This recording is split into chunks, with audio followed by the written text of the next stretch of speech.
Ukraine's general staff confirms attack on oil depot in Russia's Bryansk region. Zelenskyy focuses on security, Trump on immediate ceasefire. Details of Paris meeting, and why we see media report tension between Zelenskyy and Biden over mobilization in Ukraine. The latest news next. On the night of December 11th, units of the Unmanned Systems Forces of the Armed Forces of Ukraine and the Defense Intelligence of Ukraine successfully attacked an oil depot in the Bryansk region of Russia, according to the General Staff of the Armed Forces of Ukraine. The attack was carried out against the Bryansk oil depot, a loading point of the Druzhba oil pipeline. Its function is to receive, store, distribute and ship diesel fuel to tank trucks and railroad transport. The oil depot is also actively used to supply Russia's occupation army. According to the available information, the tank farm was hit with a shell followed by a fire. A massive fire broke out. The results of combat operations are being clarified. French President Emmanuel Macron is reportedly considering a potential European peacekeeping mission in Ukraine as a safeguard against renewed Russian aggression. He plans to consult with Poland, which he views as a key ally for such an initiative, reported by European Pravda citizen Rzeczpospolita, a Polish news outlet. The proposal involves deploying peacekeeping forces from European countries.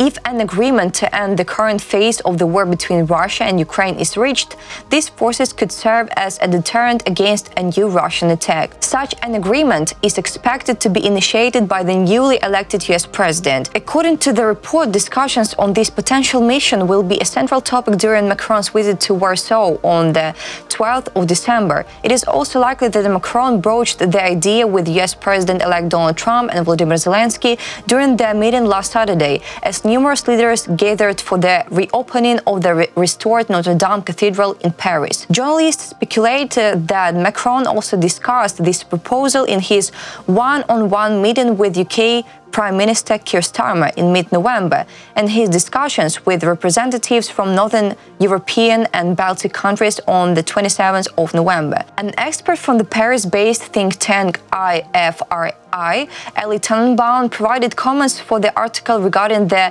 hypothetical design of such a peacekeeping mission.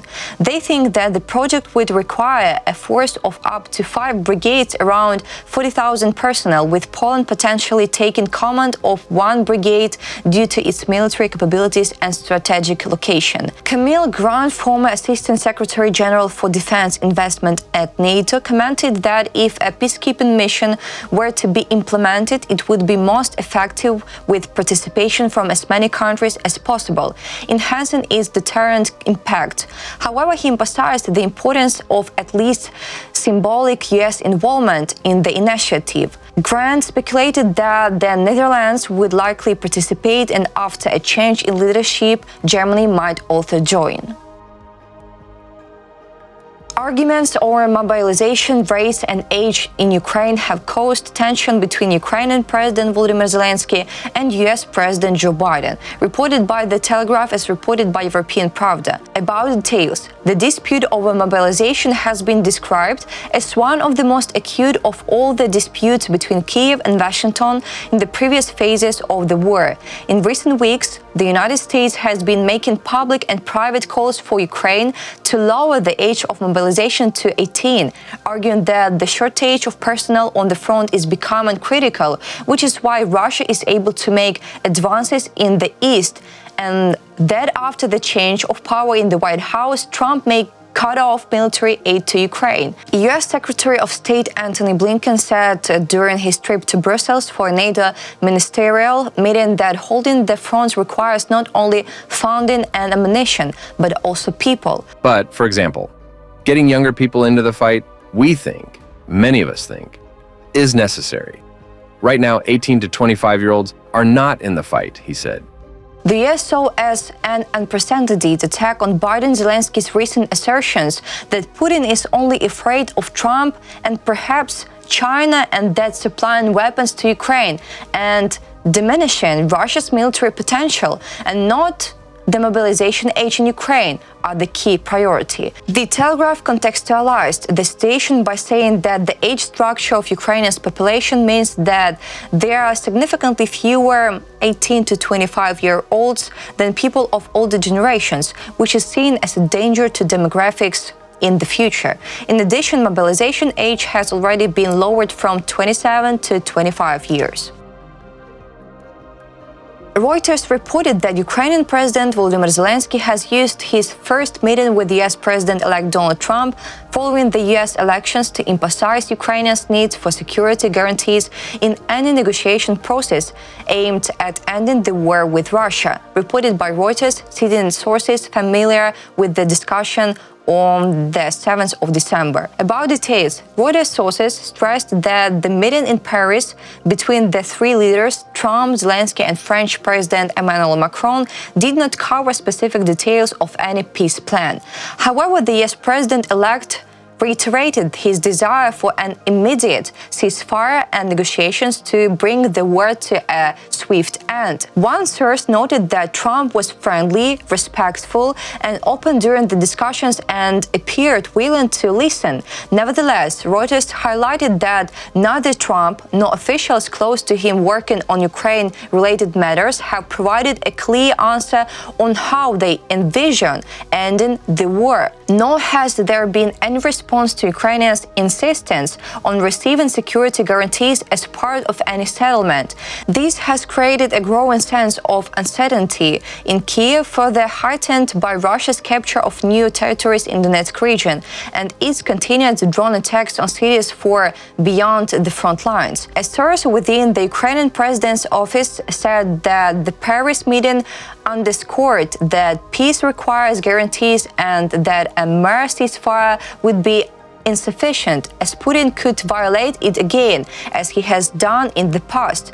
Reuters sources stated that Trump is currently thinking about all the details. Several officials close to Trump mentioned that he focused his meetings on building personal relationships, a key aspect of his diplomatic approach, and that ultimately he alone would decide the course of future actions. The generally cordial nature of Trump's direct dealings with Zelenskyy differs from some of his public pronouncements about the Ukrainian leader on the campaign trail, including calling him the greatest salesman on earth for having solicited and received billions of dollars of US military aid. Macron and Zelenskyy were on the same page at the Paris meeting, but were careful not to seem like they were cornering Trump, one official said. The French leader and Zelenskyy worked in synergy to outline how they viewed the situation while underscoring that without US support it would be very difficult for Kyiv, the official added. About more details, Ukrainian sources cited by Reuters noted that Zelenskyy believes that out of all the international political actors, Putin fears only Trump and perhaps China. He also thinks any lasting peace will require Washington to be truly strong. Two other sources noted that Macron used the meeting to emphasize that Europeans have already done a great deal to support Ukraine and are prepared to share the security burden with the United States more evenly.